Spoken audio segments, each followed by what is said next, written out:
Hello and welcome to another edition of Bonus Features with Alex and Robert. I'm Alex. And I'm Robert. This is episode 51. Today we'll be talking about movies and stuff, but first, our pointless 2-minute interlude about sports. So there's a lot to cover since we took a week off, so I'll just try and keep it brief. Jesus Christ, that head kick. Ooh, Lord. Yeah, oh man. Shevchenko. Mm-hmm. That was pretty crazy. And it happened here. Oh, yeah, that's right. The whole card was in Chicago. That fucking fight, Cejudo Moraes, that was like some crazy shit. And you know what's funny? What I said would happen kind of happened, but not really. What did you say again? I said that in the first round, Moraes was going to hurt him badly, like rock him, and then he'd bounce back and then knock him out. That kind of happened, but not in the first round and not in the way that I said it would. Moraes was handily beating him in the first round. Like keeping him at kicking distance, especially. Like, Cejudo's really having trouble getting inside, maybe wrestling or whatever, getting his boxing range. But then second and third round, he picked him apart. It was crazy. It was one of the biggest comebacks I've ever seen. Like the first round, I thought, there's no way he's going to survive the next round. And I was way wrong. He's a wild man. Gold medalist, double champ. And he's getting all sorts of crazy. He wants to go for a triple champ. Man, oh man. He's a wild man. I think he's just going to will it to happen. And Shevchenko is just like, bring on the next one. Yeah. No, I mean, but, she's good sport. Like, she looked concerned. Yeah, because it was a brutal knockout, but, that's the risk of this sport. There's basically no one in that division who can take her. No, it's I think at some point, she's got to move back up to 35. Make the trilogy happen. Amanda Nunes. That'd be nifty. It sure would. Yeah. And, then there's the Tony Ferguson thing was kind of weird. He won. So, Cowboy Dad Cerrone's dad warpath has ended. Yes. I mean, he'll be back. He's an entertaining fighter, so we'll see him in some capacity, unfortunately. It doesn't look like he'll be going for a title super soon, unless crazy shit happens. You never know. So that's the last UFC. What's his face? Chael Sonnen retired. Yeah, I heard about that. Yeah, hats off to him. He had a great career. Hockey.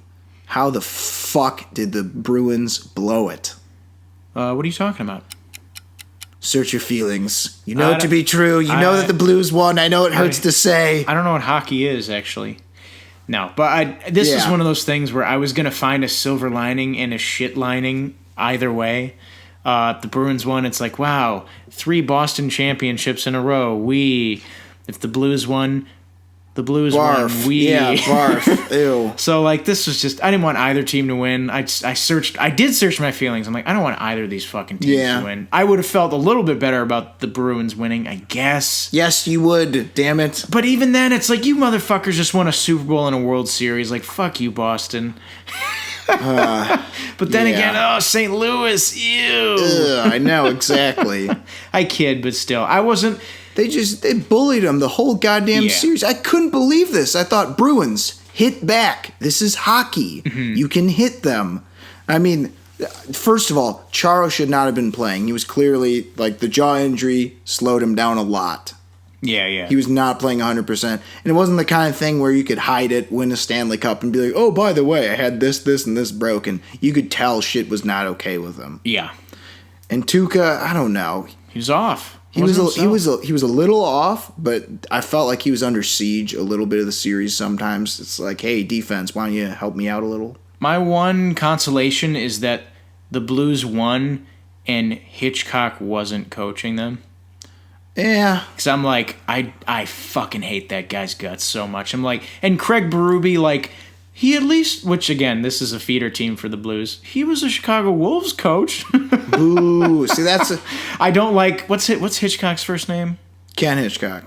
Fuck him. I hate him. Why? He's an asshole. He was a good coach, though. He was very good. To get fired. But not good enough. Yeah, that's true. He's not Craig Berube good. You mean Craig Berube, interim coach? Pretty much. Yeah, give me a break. But no, I at least was there. I was like, That's what kills me. It's like the Blues and the Hawks were battling it out for last place, and that was good enough to win the Stanley Cup. There was just so much unlikely shit happening. All the number 1 seeds losing in the first round. The Blue Jackets sweeping the Lightning. Mm-hmm. How the fuck did that happen? Yeah. Like all sorts of unlikely shit. You'll get this out of me in submitting that I definitely think the Bruins were the better team and should have won. Oh, for sure. I think maybe injuries played a part in it. Mm-hmm. The physical play of the Blues was a huge thing. Mm-hmm. I almost kind of wish they'd let him fight a little. I feel like there was just shit. There was shit that needed to be solved with a scrap or two. So what you're saying is you wish that Ken Watanabe was the NHL commissioner. Let them fight. A little bit. Okay, I'm for that. Man's ignorance is that they think they can control hockey when hockey controls them. Yeah. Let them fight. Nah, yeah, that was good. But on the bright side, we had ourselves a better playoff event happen, right? You want to know what's fucking crazier? Not only was it a better event, I thought the games were more exciting. I thought a lot of the Bruins games, there's a lot of boring games in that series. Mm-hmm. And I don't know why. Like, a lot of them were close, but it's just, it felt off tempo. And I felt like that was because those two teams didn't deserve to be in the final. Mm-hmm. However, basketball, these were the two teams that were supposed to be there at the end of the day. Isn't it weird, too? I know that really it should have been the Bucks, but still. Isn't it weird, though? Fuck it. They earned it, and obviously they beat the fucking Warriors. Didn't it kind of feel like the stakes were higher? And, like, that tensions were higher, even though, like, we're talking about hockey where people were literally getting the shit kicked out of them, like, physically. Like, you had, like, so much drama going on, like, during the series with, like, Drake and Kyle Lowry getting into it with that guy in the stands and all the shit going on with the injuries. It was a lot more intense, especially that last game. It got real crazy with Clay blowing his ACL and still shooting those free throws, trying to pull a Kobe. Yeah, dude.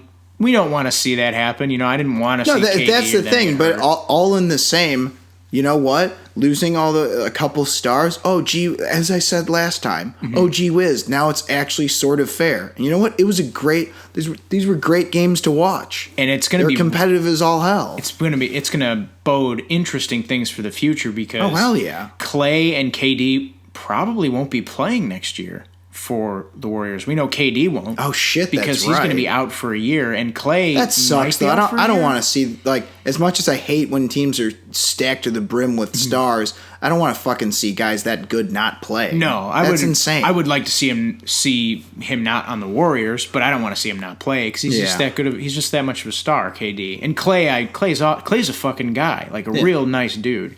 But now this isn't championship related, but we got ourselves a Western Conference fight because Anthony Davis is now a Laker with LeBron. Yeah. I don't like LeBron getting his way. I wanted to see him fall all the way down.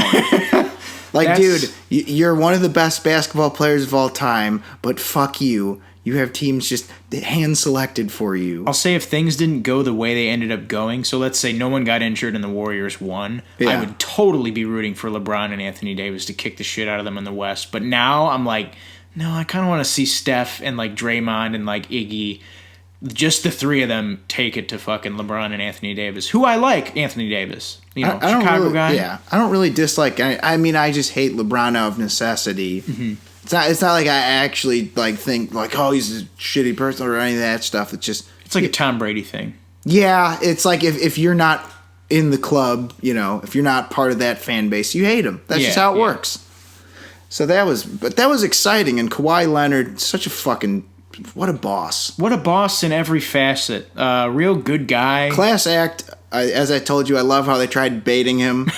He doesn't take any of that shit. Oh, yeah. It's like, so Draymond Green said he's the best at blank. Yeah, he should think that. He did really well. He had a good game today. Yeah, he did real well. I was just really happy to see that. And that's, what I guess the silver lining is? We had two teams that hadn't won a championship. Yeah, That's kind true. of, at least sports are a little more interesting. One of them's from St. Louis. Oh, barf. But, whatever. That's how shit goes. Mm-hmm. All right, so I guess that'll do it for sports. Women's soccer, they're doing pretty good. Kicked the shit out of Thailand. Yeah. Holy God almighty. And then they beat Sweden. Mm-hmm. I don't know what they're doing now. Fuck it. They're probably going to win. I don't know. They probably have played since. They're kicking ass. Yeah. Go Team USA. Yes. Let's do it. Mm-hmm. All right. And then that'll do it. Unless you've got pressing matters in Double Dutch championships. I heard there's some frayed ropes. No. Illegal frayed ropes. It was a big controversy. Yeah, no, that's some I don't even know. I can't think of a joke.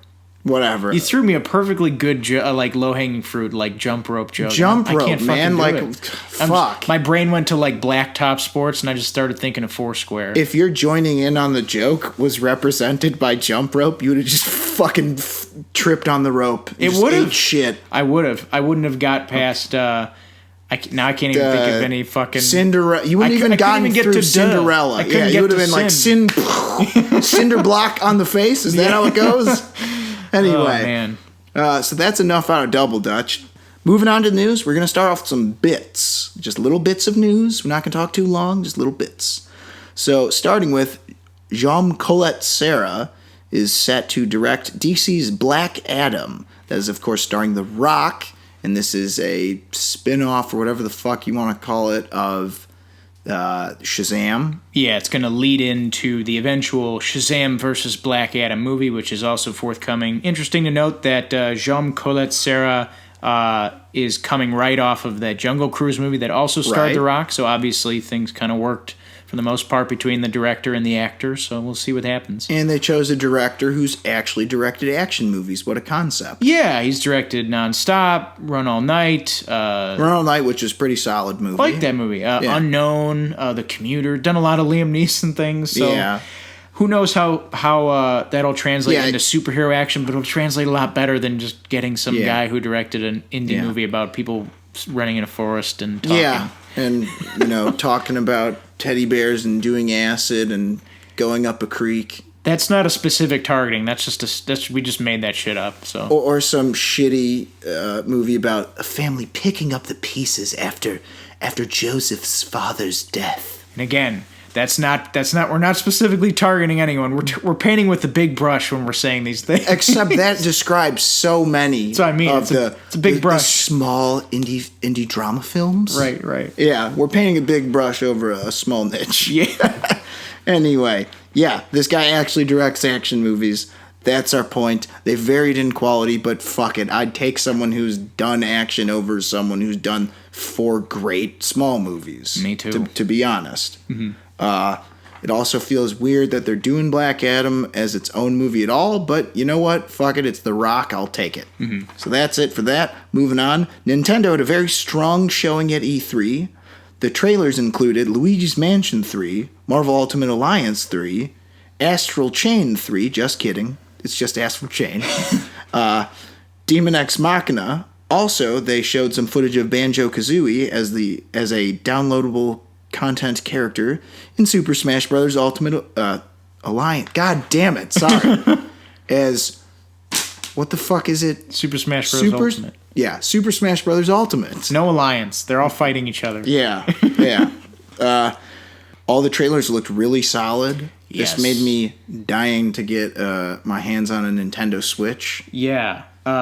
I'm a massive Luigi's Mansion fan, OG GameCube days, and just being a fan, watching all the new mechanics that they threw in this. The ghost smacking thing. Fucking smackdown and... Well, basically it looks like the Hulk ragdolling Loki. Yeah. You get to do that with ghosts now. And there's the Gooigi thing. Yeah. I'm like, what is going on? This looks amazing. The set design, the level design looks so cool. It's just Mario games continue to innovate.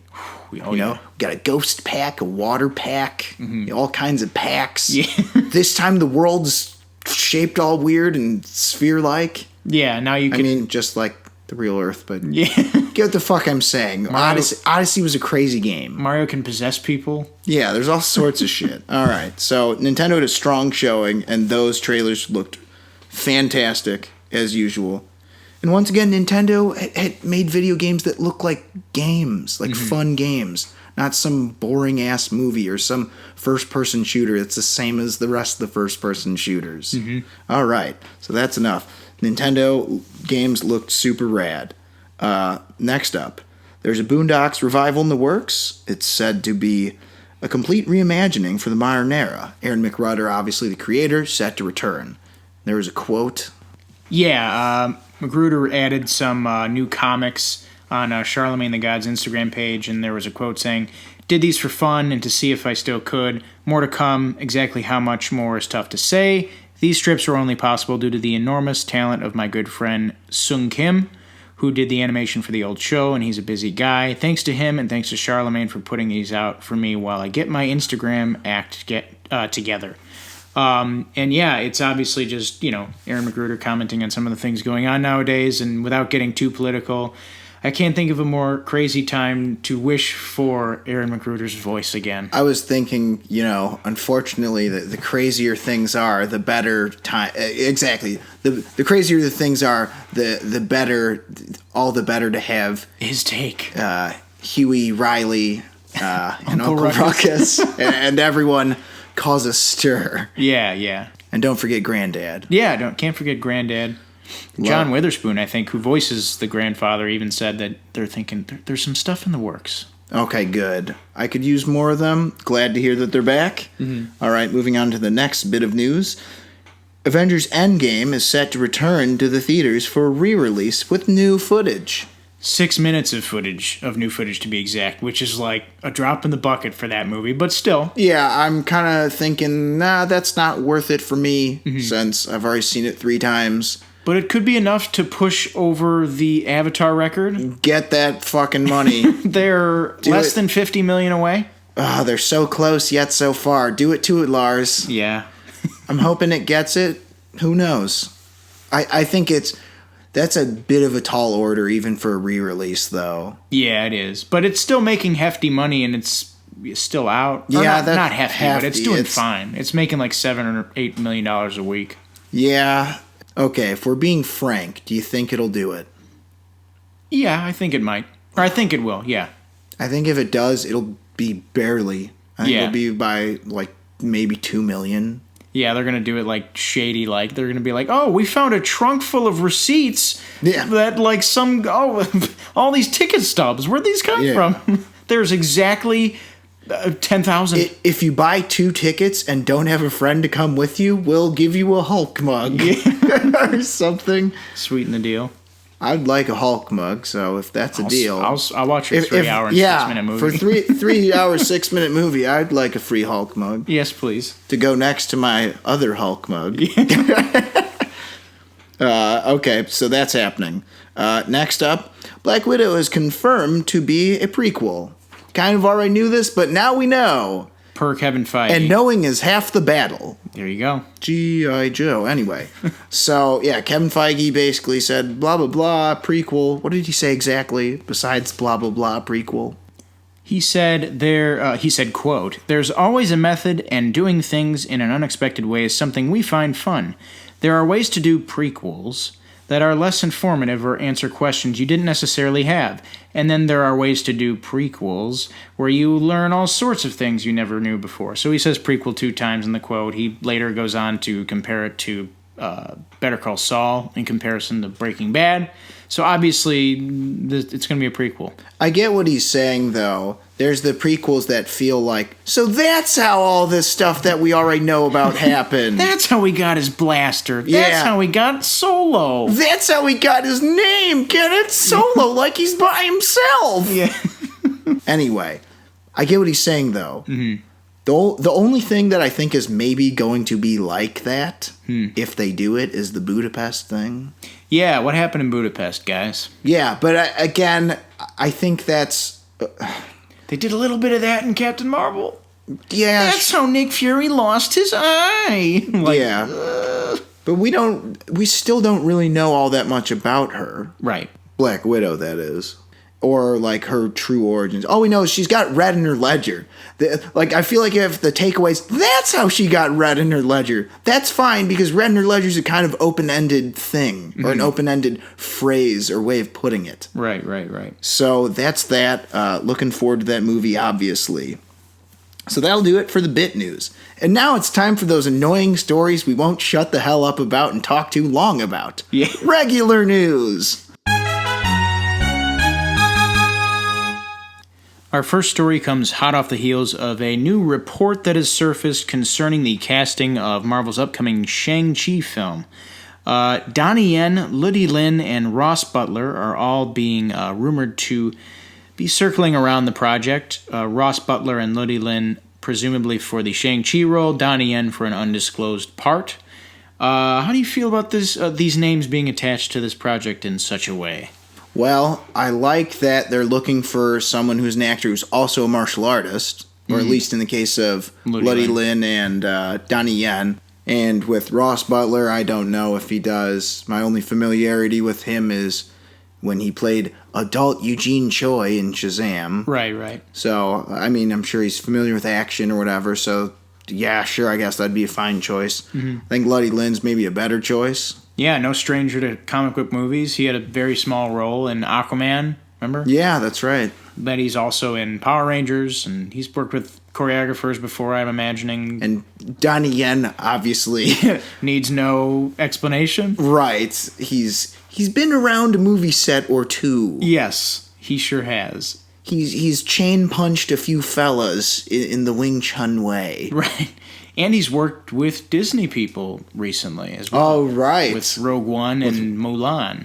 I actually liked his role in Rogue One, and I know a lot of people thought most of the characters in Rogue One sucked. I thought his character was one of the only characters that was good. Yeah, I thought his character is pretty good. I remember his name. He was Chirrut Imwe.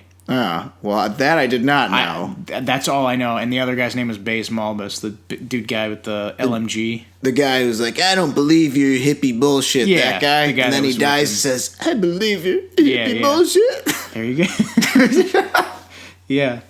No, I like that. But yeah, Donnie Yen is the man, and if he's involved in this, I mean, I'm already going to see this movie, but holy shit, would that be dope. See, this would alleviate a lot of my qualms with the choice of director, is if they at least choose some talented-ass martial artists. And choreographers, maybe once we see the stunt team, details, be like, oh. Oh, that'd be icing on the cake, yeah, for sure. So, I like what I'm hearing so far. I wonder do you think this list is going to expand, or do you think it's down to these guys? I wouldn't be shocked if it's down to them. Ludi Lin and Ross Butler? Yeah, I wouldn't be shocked if they got it pretty narrowed down, because I'm imagining this movie's going to probably start shooting by early next year. Yeah, wasn't it supposed to start shooting in New Zealand or Australia, one of those two places? Yeah, so I wouldn't be shocked. Yeah, okay, so that sounds about right. So, obviously, I guess we're pretty much in agreement that Ludi Lin is our favorite for the role. Yes, from the names we got. Yeah, and who do you like in the role that isn't on this short list? Just because, obviously the character came about at a time when he was very much prolific in the media. Mike Moe, who's recently played Bruce Lee in the new Quentin Tarantino film Once Upon a Time in Hollywood. I think he'd be cool. He's in the same age range. Shockingly, Ludi Lin is 31. I didn't know that. I think Mike Moe's 33. Okay. So they're like the same-ish age, and that would be kind of cool. I don't know who else, but... I heard Louis Tan. A lot of people are saying him because he's about that age, a little older. Maybe I think he's like 33 or something. Yeah, that'd be fine.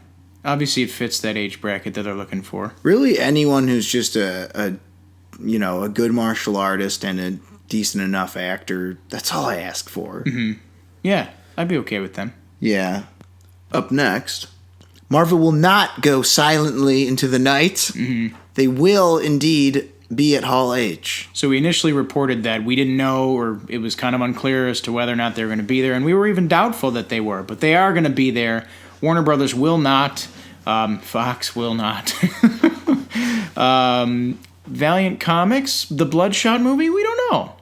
But Yeah, it seems as though, not even seems as though, it's happening. Marvel's going to be there. They're going to have some things to say and show, perhaps. Which is interesting because they only have one movie in production right now, and that's Black Widow. So I'm imagining we're going to get some sort of slate announcement and maybe some casting.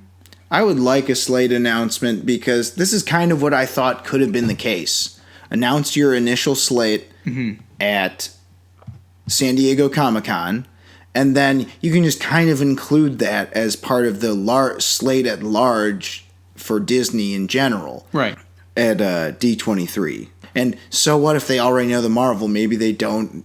Maybe people don't know all the other shit, like the Pixar slate or the this or the Star Wars, etc. So that's kind of what I figured. Right. You know, because Marvel, I feel like they're kind of weird, even though they're part of Disney. They're sort of their own thing in a way. Yeah, they operate pretty autonomously from the Disney. Well, for a Disney thing. Yeah. I would say so. Kevin Feige's got his own kind of mini major studio in a way.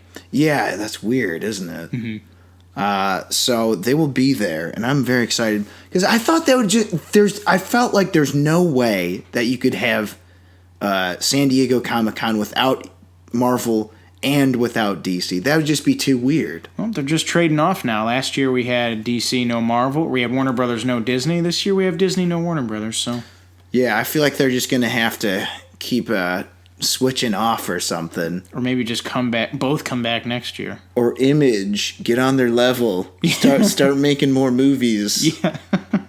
or Valiant. Or, let's see, Dynamite.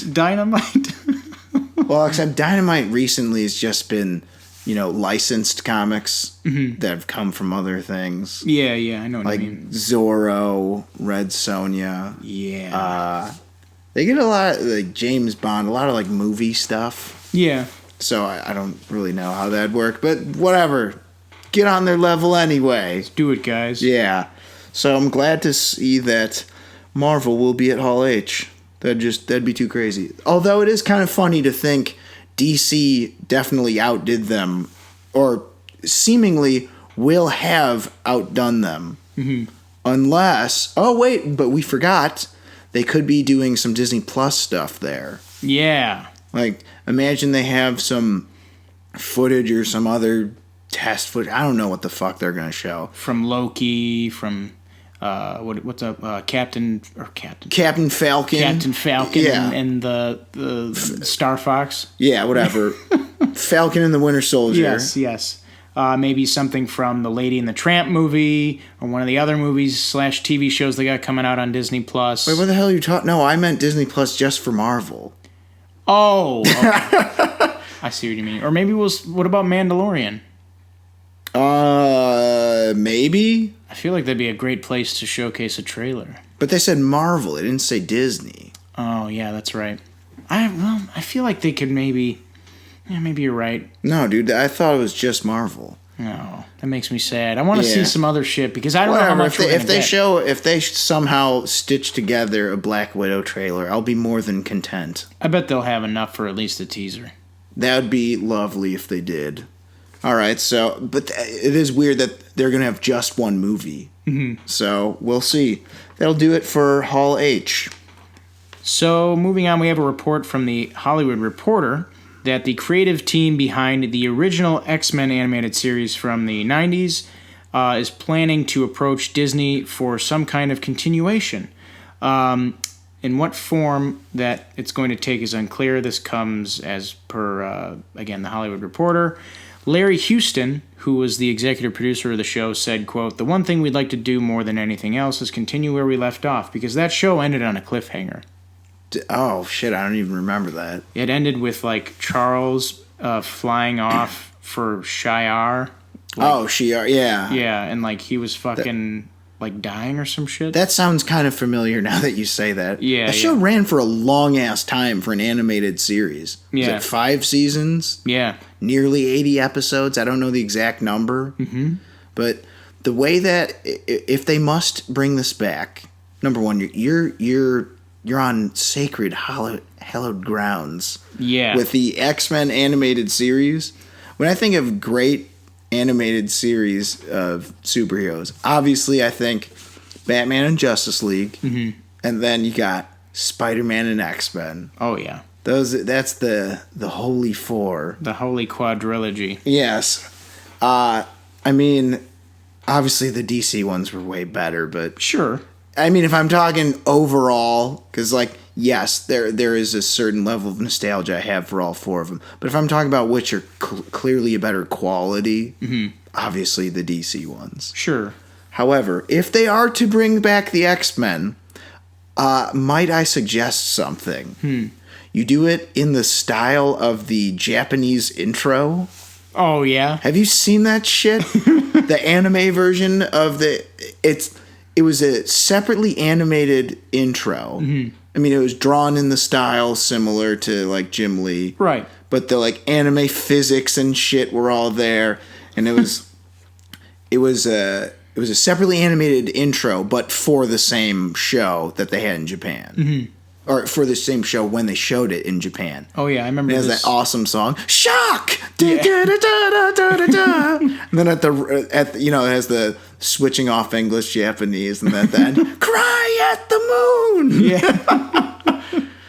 If they did that shit, like the part where Wolverine and Omega Red are bouncing off the walls, doing the anime Mega Man thing, bouncing off the walls, I'd fucking lose my mind. Ugh.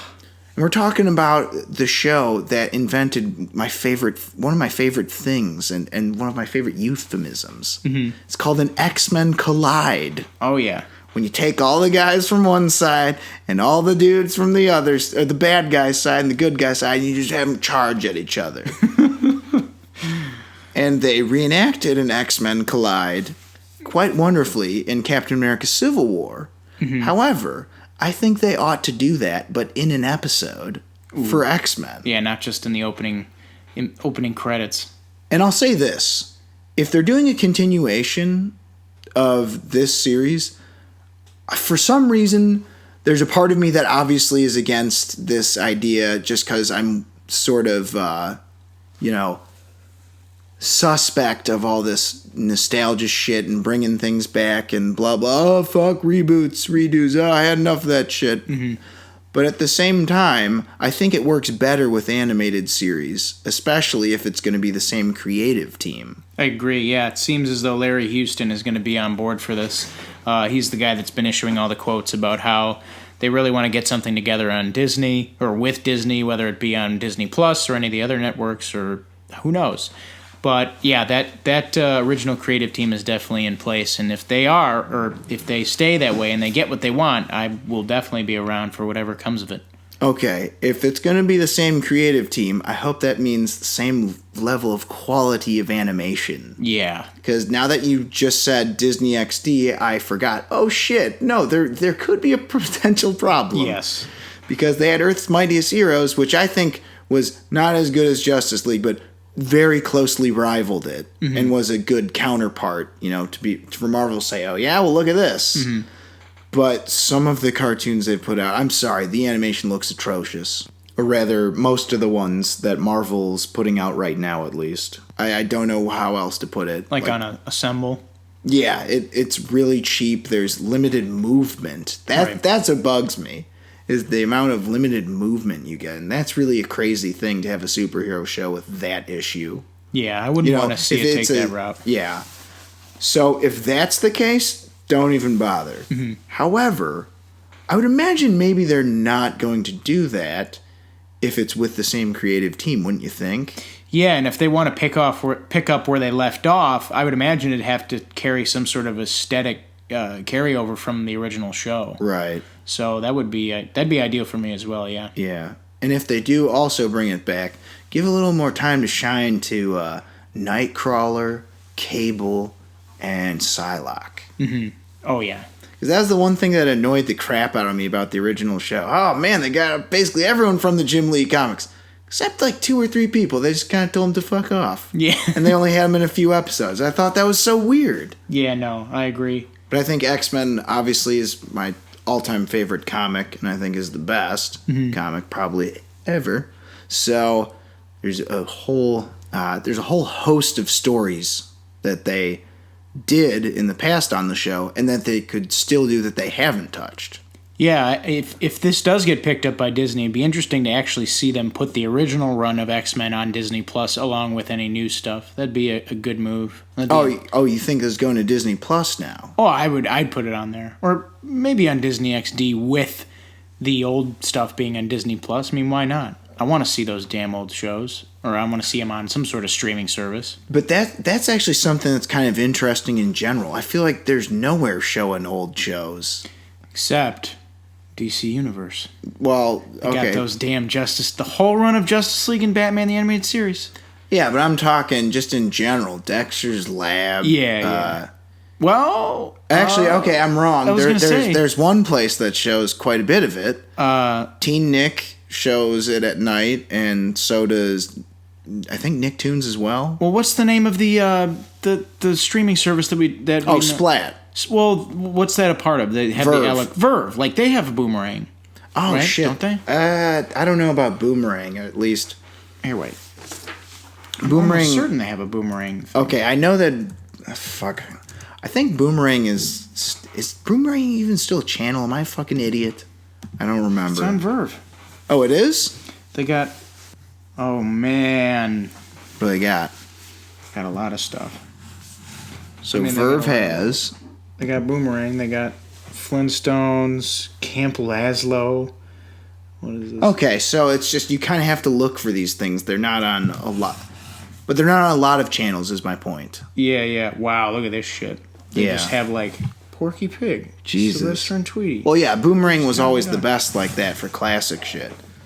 I'm saying you sort of have to find your spots to find classic stuff. Yeah. So it would be nice for the opportunity if Disney Plus does go that route to bring back some of their library or some of their acquired library. Mm-hmm. So point is X-Men animated series revival in the works. Could it happen? Possibly. Will it happen? Maybe. Do we want it to happen?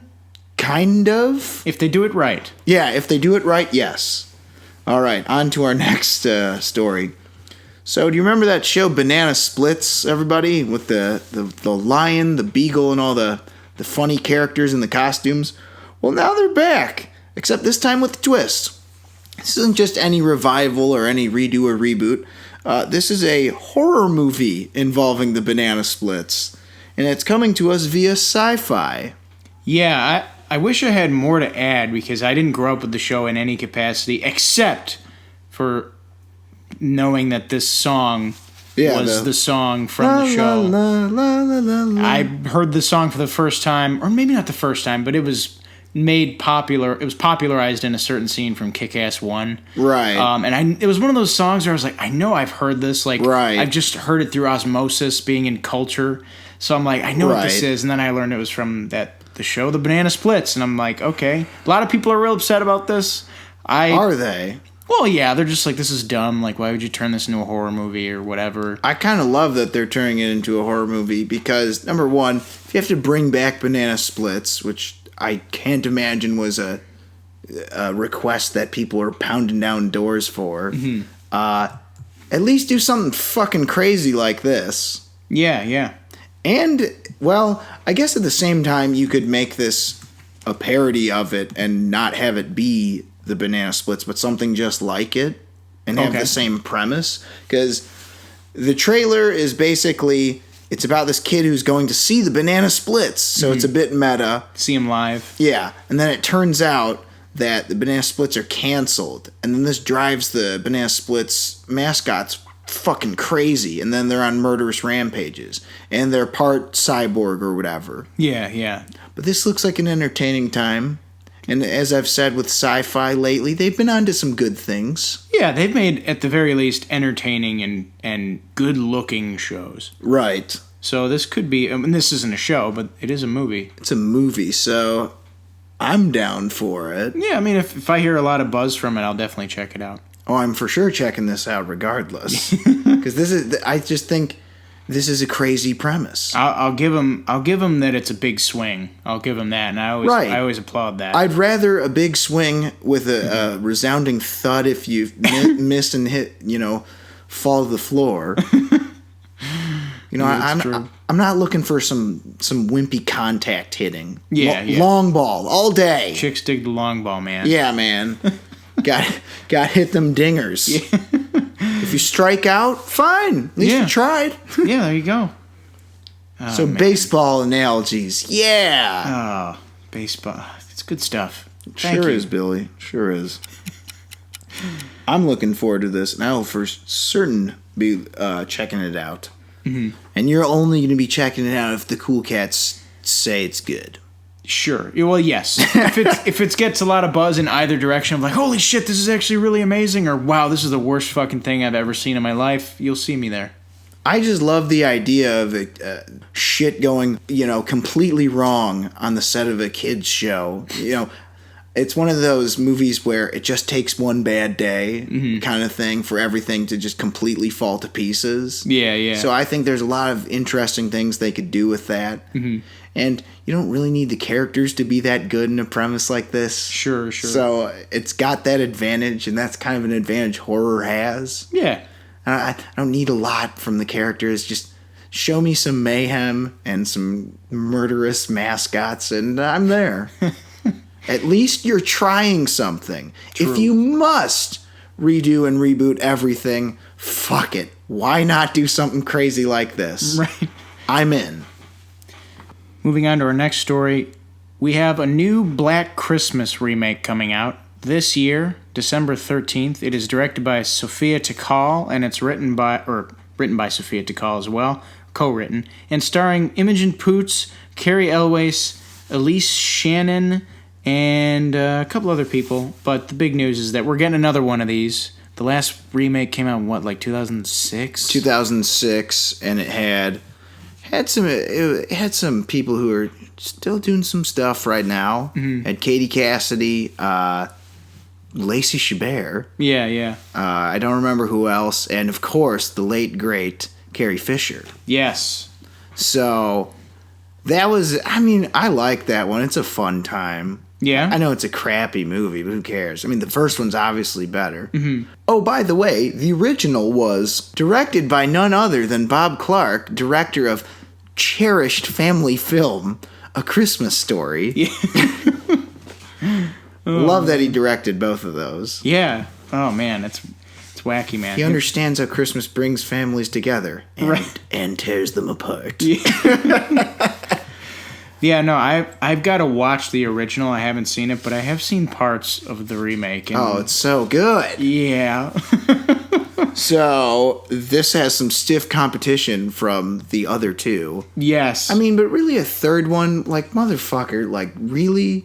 Mm-hmm. But goddammit, because horror, I know I'm a dumbass, and then I'm going to go see it. Because horror kind of makes me break all my rules about hating on redos and all that shit. Yeah. I've seen all the remakes, all the, Friday the 13th I saw the remake and thought it was actually pretty good. Yeah. Halloween, Nightmare on Elm Street, so whatever. Just keep doing them, keep remaking them, who gives a shit? I give up, goddammit, I give up. I'm done. All right. This is out this year. Yep. December 13th. This December, yeah. This December, Friday the 13th. Nice.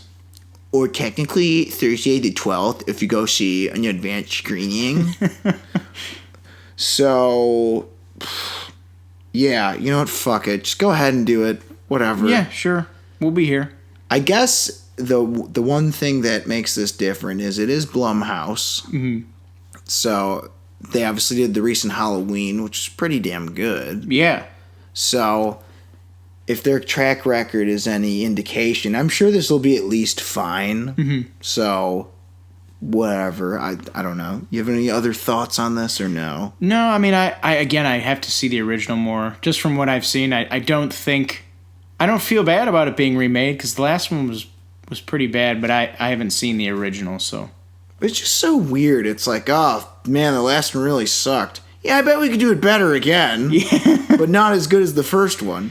Well, let me tell you a little something about the first one. It's not the first slasher, but it is often credited as the first slasher. Interesting. It predates Halloween by several years, even. So I guess it's an important movie in horror. Little do people know it. So I guess in that regard, it's going to be remade a bunch of times because of its legendary status, just like Halloween. Sure. So fuck it, can't stop them. So might as well join in the fun and watch. I guess so. Alrighty, next story. Let's see. Moving on, we've got a trailer for a horror movie. An original one. What? Somebody alert the press. So, there's a movie coming out called Ready or Not. Mm-hmm. And I saw this in front of a movie in which I will not mention because we'll review it next episode. But this trailer looks pretty goddamn good, I gotta tell you.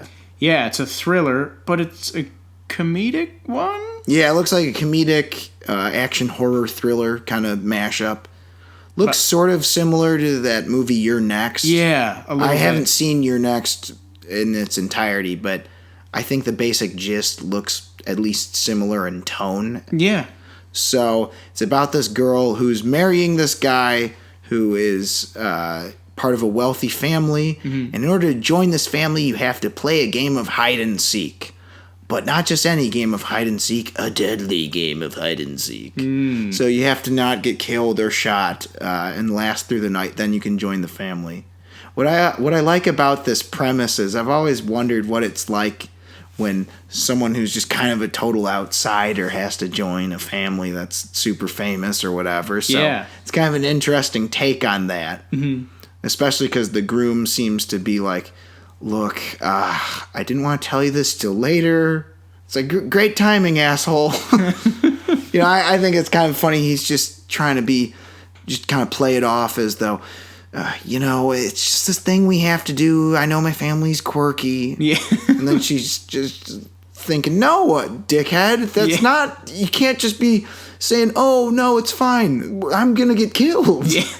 I love the dynamic between the family members. They're very wacky and weird, and like they're all got like they got like anxieties about it. Like, I don't know how to work this crossbow. Like, what the fuck? Watching the YouTube video, how to make best friends with your crossbow or whatever the fuck it's saying. Yeah, there's a lot going for this, and you know what? Good. Keep it. The old saying about writing scripts: keep it simple, stupid. There you go. You got a real simple idea, and I think there's a lot of ways to make it work, and I'm hoping this is real good because this year has been severely lacking original movies, as we've said about 1,000 times, so I'm looking forward to this one. If you haven't seen the trailer, that's Ready or Not. Yes, and this will be out August 23rd of this year. That's right, starring Samara Weaving, right? Yep. Yeah, that's her. I thought that's her. She was in that movie. She's been in a couple movies that... Babysitter. Yeah, and she wasn't bad in that, but I was not a fan of that movie. She's been in a couple things here and there. Yeah, she was in something like Office Uprising or whatever it was called. Madness or what the hell is it called? Mayhem. That's the one. Yeah, with Stephen Yeun, yeah. Yeah, it was... I saw that, and again, there was nothing wrong with her. Mm-hmm. It's just, it was, an okay movie. Yeah. So hopefully this will be better than those. Right. Obviously, but... It looks better. Yeah, well, that's the one thing, is this does look like a better premise than the other two. Because one was kind of a ripoff of the Belko experiment. Right. Or at least it kind of seemed like it, because they were released within relative proximity of each other. Mm-hmm. And then The Babysitter was a Netflix movie, so we know what that means. Yeah. True. Yeah, so this looks pretty interesting. I'm looking forward to it. Go original movies, go. Yes. Because apparently horror/thriller is really the only way to do that lately. Yeah. So I'm there. On to our next story. Kingsman's prequel gets an official title. The Kingsman. Kingsman. Yeah. California hockey rink. No, there's no there's an apostrophe in not Kings. Plural. Yeah. So it's just one man for the king, right? This is we were talking about this before. It's The Fast and the Furious. Or it's like The Fastest and the Furiouses. Yeah. Wait, is this The Fastesses and the Furiouses? No, dumbass, I said The Fastest and the Furiouses. There was a bit. They're really going through lengths. There was a bit to not just. Remember Final Destination? Yeah. And like Final Destination. Yeah. The Final Destination. Jesus Christ. They're really going through lengths to not just number things or, use a subtitle like Kingsman, blah, blah, blah, like something that implies it's a prequel. Well, that's what it was supposed to originally be called. It was supposed to be called Kingsman: The Great Game, and then they changed it to The Kingsman. Whatever. So that is the new title, and it's still coming out Valentine's Day of next year. All right, cool. We'll probably do well. Whatever. So they're doing things with titles. Yeah. Cool. All right, next we've got an interesting story. Another shocker original movie. Mm-hmm. So this original movie is called Scrawl, and it's about a young boy who has a comic book and that he draws, and it's kind of one of those stories. Oh shit! The thing I'm writing or the thing that I'm drawing, it's actually happening. Yeah. But you can't really tell exactly what's going on in the trailer, and I kind of like that. I don't know. I can't tell you blow for blow. Oh, that's clearly from the third act. Oh, that's clearly the beginning of the movie. Mm-hmm. It's kind of nice. It's like a trailer that wants to leave intrigue and wants you to go see it and just think, hey, fuck it. Take this how it is, and maybe it'll interest you. Yeah, yeah. Oh, by the way, Daisy Ridley's in this. Yeah. This movie with people, like a bunch of people I've never heard of. This is allegedly her film debut.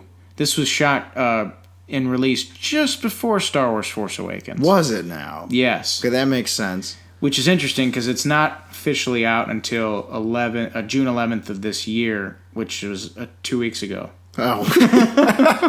Wait, so this is out? I guess so, on iTunes, they said. Whoa, I'm about to watch this. Yeah, so I'd give it a shot. I mean, it took a while to come out. Obviously, this is, if you've seen the trailer, this is a very, very, very indie movie, probably made on a very low budget. Very low budget, and it shows, but it's like, looks interesting. It's an interesting premise, and to see Daisy Ridley's official first film credit is worth a shot. Well, see, those were two things that interested me. One, that this looked super cheap, yet looked good. Mm-hmm. And two, there's all these people I've never heard of, and then Daisy Ridley's there. Right. As what looks like an antagonist of sorts, no less. Yeah, she plays like the killer in ways. Yeah, so that'll be cool. It's called Scrawl, everyone. Mm-hmm. Check out the trailer. Or the movie. What the hell am I talking about? It's out. Mm-hmm. I will check it out on the iTunes. So that'll do it for the news. Now we move on to the review portion of our podcast, where we are celebrating the 30th anniversary of Honey, I Shrunk the Kids, which came out on June 23rd of 1989. This movie is directed by Joe Johnston, stars Rick Moranis. You've seen this fucking movie. Yeah. Yeah, we're not going to say anymore. Joe Johnston, director of Captain America, the First Avenger. This is his first movie. Which is mind-blowing that this is his first movie. But at the same time, you mentioned something about this being his first movie. Yeah. So he initially worked as a visual effects. He won an Oscar. He was one of 4 to win an Oscar for Best Visual Effects for George Lucas and Steven Spielberg's Raiders of the Lost Ark. He also worked as a effects person on Star Wars. He's got a huge amount of special effects and VFX work under his belt, and it makes perfect sense for this to be his debut film for Disney. Right. So it's so good. Yeah. Firstly, this is a delightful adventure film. It's such a clever concept with great execution. Mm-hmm. It's also kind of amazing how it's pretty non-violent. It's pretty inoffensive and harmless. Mm-hmm. And I think those movies are hard to come by nowadays. And not only that, when those do come out, they usually suck ass. Yeah, but it's also not afraid to be real. Like, the movie starts out, and it's like, Mom and Dad got into a fight last night, and Mom slept over at Mom slept over at Grandma's. I'm like, whoa. Like, yeah. Holy shit, Disney. Well, see, that's the funny thing, is this movie is very much... it's very much a relic of its time, but also of movies to come. Because the 80s movies are saying, maybe mom and dad had a fight. Then the 90s are like, fuck it, they're divorced. Yeah. Oh, man. No, but it's interesting. It's, that's the other thing. They made you like the characters in addition to the monsters or the shrink rays or whatever the hell else happens, which I think is another thing that is missing from blockbusters oftentimes today. You know what's so weird, though, is I don't even know. Like, this movie is very odd in that I overwhelmingly like the parent characters more than the kids. Like, it's not even close, except for maybe one or two kids. But, like, I didn't mind being with the kids at all. I liked seeing them. I wanted to wait for the eventual payoff of the parents finding out that their kids were gone for a specific reason. There's a lot of dramatic irony in this that works really well. Yeah. And I had no problem, like, dealing with the kids because a lot of the conflict between the kids, literally when they're on the ground, when they're in the ground in some scenes, it's very base. It's like, we have to get from point A to point B and not die. Like, it's not, they don't do a whole lot of emotional stuff with the kids. Maybe a couple things, but it works. Right, and it's enough without it feeling forced. And it serves the purpose of just being another layer to add conflict on top of the fact that they've been shrunk to the, quarter of an inch size and that they're fucked in this huge lawn and everything's trying to kill them. Right. You know what my favorite things about this movie is? It's all the slides. There's slides everywhere. I bet there's some dude who just had a big fucking warehouse of goofy slides. Sales Slides Emporium? What's that? You want the grass one and the dustpan one? Oh my god, I thought I was going out of business. I told her the dream was worth it. So, funny story. So Sales Slides Emporium made a killing selling slides to this movie. Exactly. I actually got lost. So, when I went to Disney for the first time, they had the Honey, I Shrunk the Kids park. And I got fucking lost there because I saw it and I was like, holy fuck, let's go. And I was like sliding down the tongue of a shoe and shit. Yeah, and I scared the fuck out of my parents. It was great. I never got to go back. Good story. Oh, but there's lots of slides. And well, the set design and production design on a miniature when shit is gargantuan level, it's awesome. Like, just... I was never taken out. Well, for the most part, I was never taken out of like, oh shit, they're in the garden or they're in the lawn. Like, I was never taken out of it. Like the blades of grass, right? The giant Legos, the fucking oatmeal cream pie cookie on the ground. I'm like, this is they're small. Like, it was so it still ages well. It says something about the fact that there's something about practical effects. Yeah. That are always going to look better. Minimal CGI. Yeah, exactly. That's the one thing I thought was cool. So you have the little blue lightning, like you've seen in movies previous. Sure, Highlander and such. Highlander, what's the other one? Like, I think Back to the Future. Back to the Future, Terminator. Like, you see the little blue squigglies, but they're on a real giant dustpan. Yeah. Or they're on a real giant floor. Here comes the broom, like giant straw broom. It's just, as I said, it's great concept.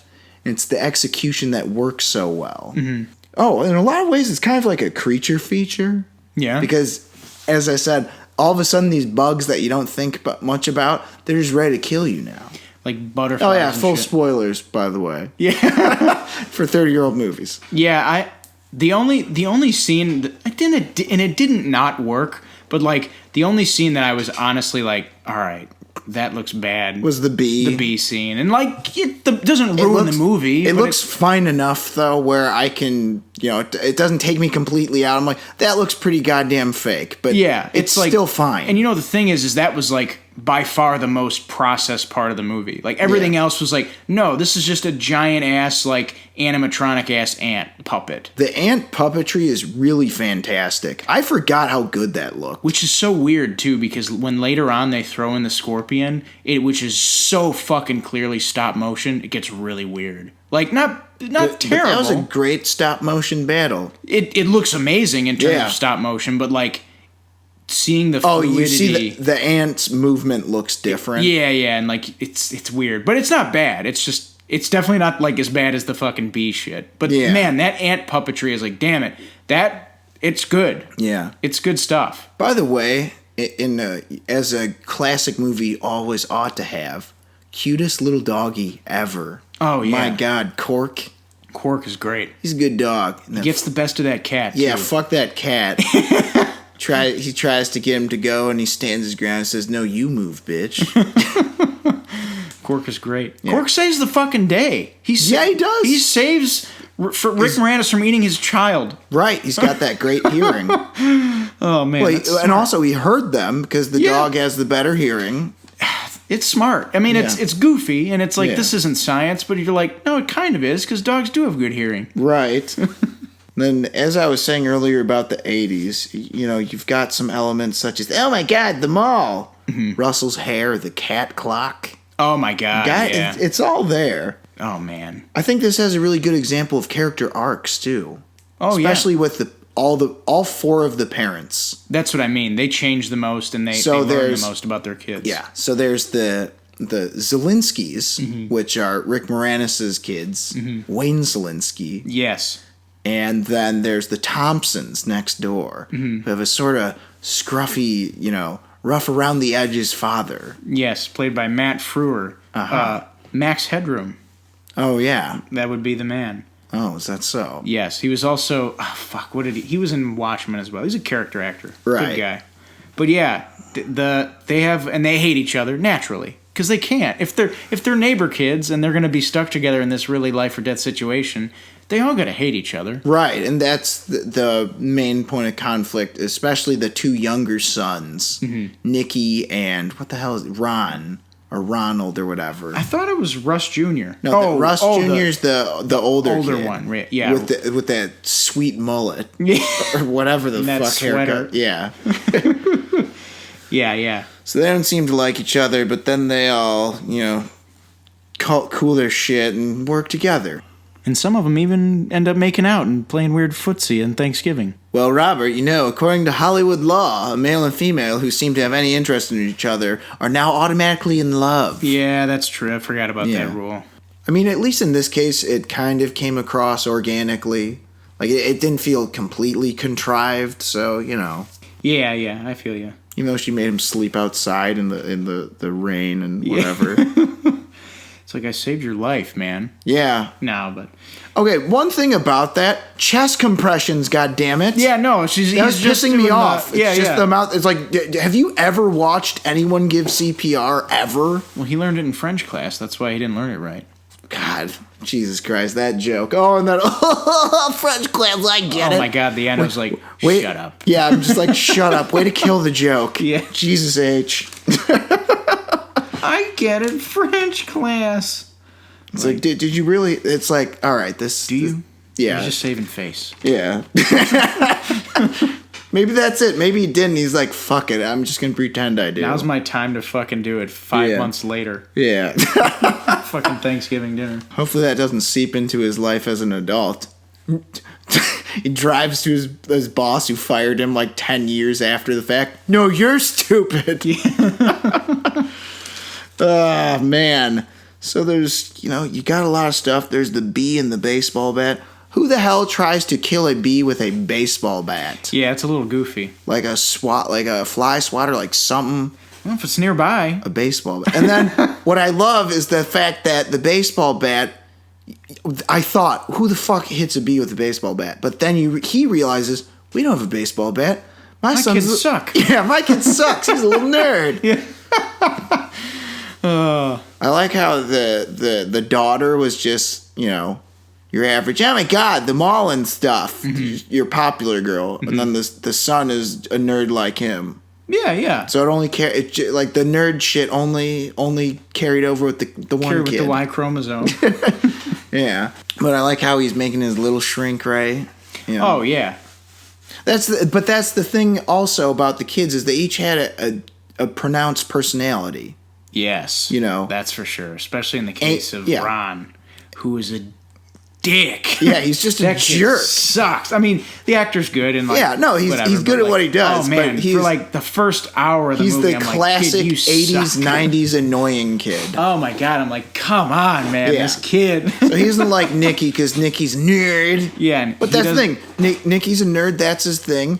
Amy's popular. Russ is kind of a softie. He doesn't want to play. He doesn't want to play sports. He just wants to dance. Yeah, man. Actually, no, he doesn't know how to dance. I'm lying. I was just or whistle. saying, yeah, how the fuck did come on, man, figure this shit out. Yeah, no. But here's something. What's that? How did you feel about the score? Oh, the score is excellent. By one James Horner. The late, great James Horner. I didn't know he did this. I forgot. I was like, this is him? What I love about this score is it perfectly fits with Rick Moranis. Yeah. Who, by the way, master of his craft. Iconic role for him. I think I agree with you. You were saying that this is his best role. I don't know what else there is. I mean, as much as I love Little Giants, it doesn't hold as much of a place in culture as Honey, I Shrunk the Kids, as Wayne Szalinski. He's great in Spaceballs and Little Shop of Horrors, sure, but when I think of fucking Rick Moranis, I think of Wayne Szalinski. Definitely. And the other thing I like is this is slapstick done right. Yeah. And use of fast motion done right. Yeah. One slapstick moment that kind of irked me. So the wife is they're swinging around on that contraption he made. So first you think it's crazy that there's one of them, and in perfect classic fashion, and now there's both of them doing it. Once he tells the wife what's happened. She just drops the cord and makes him, fall on the lawn. You gotta kill all of them, you dumbass. And he still has to run a little bit. Yeah. What are you doing? He's on the crutches. He could have stepped on him there too. Yeah. I do get his he was at least looking while. Yeah, and it was less surface area than a foot. Yeah. The little peg. Right. I like the Borsteins. Harold, that man over there is flying. Not now, Lauren. Yeah, I forgot about that part. Man. But yeah, Rick Moranis, he is a master of his craft when it comes to comedy. And the slapstick was done perfectly well. Oh, time for some lame puns.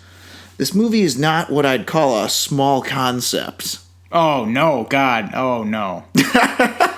So you see what I did there? I guess you can say that big things come in small packages. Oh, man. How many of these were in the pitch meeting, you think? Probably. Oh, you mean for the posters? For that, or just pitching to the executives. Yeah. This isn't small concept. No, this movie's not a small concept movie.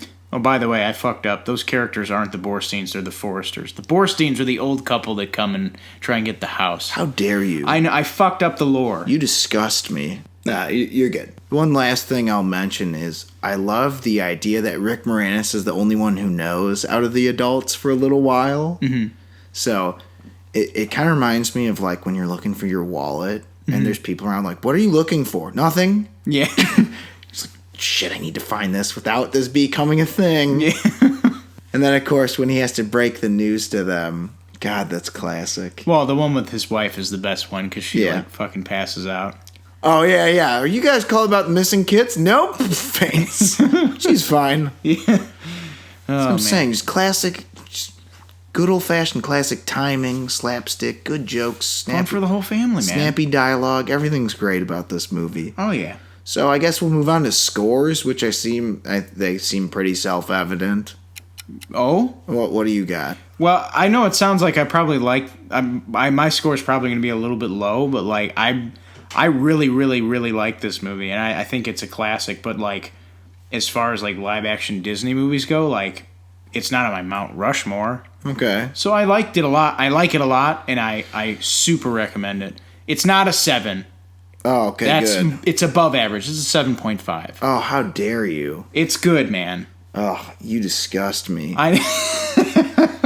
It's almost an 8. I've struggled with it. I'm it's one of those movies that I like a lot, but I don't know. It kind of doesn't do a whole lot beyond just being a fun movie for me. And for me, that's better than a 7. But it's 8 is when you start getting into what else did this movie do? Did this movie make me feel anything? It's not really, but I didn't need it to. It's just a fun time. Exactly. I didn't need it to do that shit, and for what it does, it's a perfectly great movie. Mm-hmm. So I'd give it a 4 out of 5. It's a good ass time. Mm-hmm. It starts a little slow, Yeah.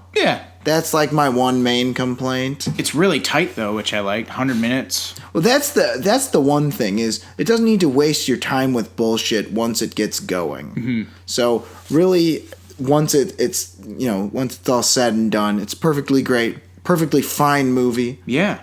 Yeah. So I'd give it a 4 out of 5. Okay, so that brings us to a grand total Actually, of... fuck it. This is a good movie. I'm gonna give it a 5 out of 5. Really? Actually, it sucks. I'm gonna give it a 1 out of 5. Oh man. I don't know. Fuck it. I feel like I give too many perfect scores. So 4. Yeah, I'll stick with my 4. Okay, so that's an 11.5 out of 15. Yeah, so it's a good movie. Very healthy score. All right, so that'll do it for our review of Little Russell the Quitter. Thank you, everyone, for listening to episode 51 of Bonus Features with Alex and Robert. I'm Robert. And I'm Alex. As always, you can reach out to us and follow us on all of our social media channels. Bonus Features with Alex and Robert on YouTube, Facebook, now Spotify and Shout Engine. Oh, and also we're on Twitter, at Bonus Features AR. Oh, yeah, Twitter, right. That'll do it. Thanks for listening. And now it's time for album recommendations. My album that I'm suggesting is Midnight Marauders by A Tribe Called Quest. I've been listening to a lot of score recently, and I went back to the score for Splinter Cell Chaos Theory by Amon Tobin. It's fucking good, Nice. Especially if you like the games. Nice. Yeah, those usually have pretty good scores. See, I particularly like the song 8 Million Stories on the album Midnight Marauders. It's the one with that sweet bass line. They say that shit about problems. Mm-hmm. It's like everyone's got problems. 8 million people in New York have problems. Often true. And then Amon Tobin, he's doing some stuff. He's got some stuff. Though one of the best songs from the game is not even on the actual album of the game. If you go on YouTube and look up like Splinter Cell Chaos Theory by Amon Tobin, you'll find it. It's the music from the bank level. Well, why the hell would it not be on the soundtrack? I don't know. It's not on there. That's dumb. I know. I hope there's a bonus version of that soundtrack. Oh, someone ripped it from the game. It's like all over YouTube, but it's a dope-ass song. Okay, yeah. All right, so that'll do it for album reviews. See you guys next time. Tiamat, arise! I want more nachos.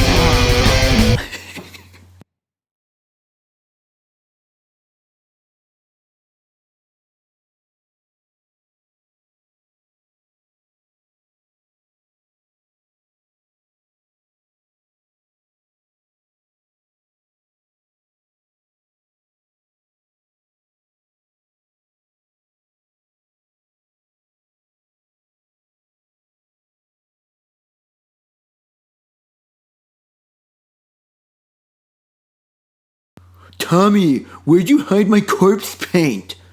I need to look cool for Satan. To look satanic.